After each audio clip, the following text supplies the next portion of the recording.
Баршаңызға қайырлы күн. Бүгін мен сіздерге қарапайым ғана заттардан тұратын, өте дәмді болып шығатын екі түрлі печенье рецептісін ұсынатын боламын. Ең бірінші кокосовый печенье пісіретін боламыз. Ол үшін жұмыртқаның ағына қантты, ванильный сахарды салып жақсылап тұрып араластырамыз. Қантымыз ерігенше, кейіннен үстіне кокосовый стружкамызды салып, жақсылап массамыздың барлығын біріктіреміз. Жақсылап араластырып болғаннан кейін қолымызбен тексеру қажет, өйткені массамыз бірігіп тұру керек, яғни бір-біріне жабысуы керек форма беретін кезде. Дәл осындай болу керек. Егер сіздерде жабыспай тұрса, аздап қана бір шай қасық сүт құйып жіберсеңіздер болады. Мен бұл печеньеге дөңгелек форманы бердім. Тым қатты дөңгелек үлкен форма бермеңіздер, өйткені печенье неғұрлым жұқа әрі дөңгелек әдемі болса, печеньеміз қытырлақ дәмді болып шығады. Мінекей осылай печеньеміздің барлығына біркелкі форма беріп шығамыз.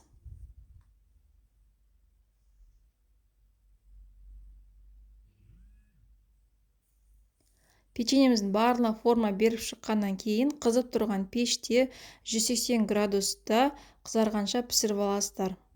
20 минуттай пісіріп аласыздар. Өте дәмді ерекше печеньелардың бірі. Сіздерге дайындап көруге кеңес беремін. Әсіресе егер сіздер кокосовый стружканы ұнатсаңыздар.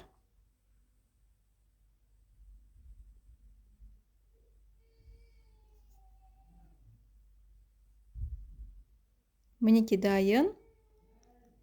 Дәл осылай міне печеньеларымыз қызарып шығады. Енді екінші печеньемізді дайындаймыз. Бұл бізде мраморное печенье деп аталады.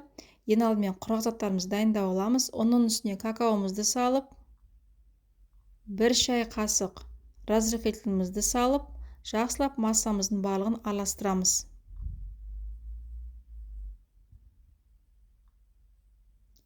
Кейіннен 2 дана жұмыртқаға қантымызды салып, сұйық майымызды құйып, жақсылап араластырамыз.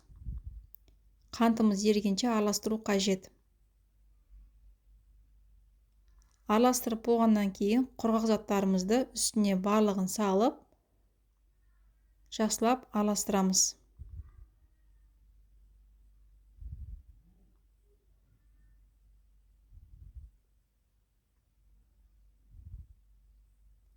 Бізде массамыз қолға жабысқақ болады, сондықтан да осы массамызды холодильникке 30 минутқа қойып қоямыз.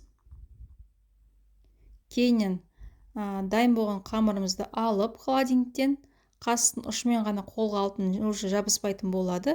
Қастың ұшына алып, дәл осылай қант ұнтағына шариктерімізді малтып шығамыз. Тым қатты үлкен қылмай қойыңыздар. Печеньеміз өткені ішінде разрыхлитель болғаннан кейін печеньеміз пештің ішінде 2 есе көтерілетін болады. Және де бұл печеньенің құрамында 2 дана жұмыртқа болғанмен печенье өте жұмсақ, нәзік болып шықты. Нәтижесі өзіме ұнады. Енді сіздер барлық бірден осылай бірінші дөңгелетіп алып, кейіннен ең соңында сахарный пудраға аунатсаңыздар болады. Енді қызып тұрған пеште 180 градуста печеньеміз ұлғайғанша 20-30 минуттай пісіріп аласыздар. Бұл печеньені сіздерге дайындап көруге кеңес беремін. Өте дәмді болып шығады, әсіресе балаларыңызға да қатты ұнайтын болады. Астарыңыз дәмді болсын.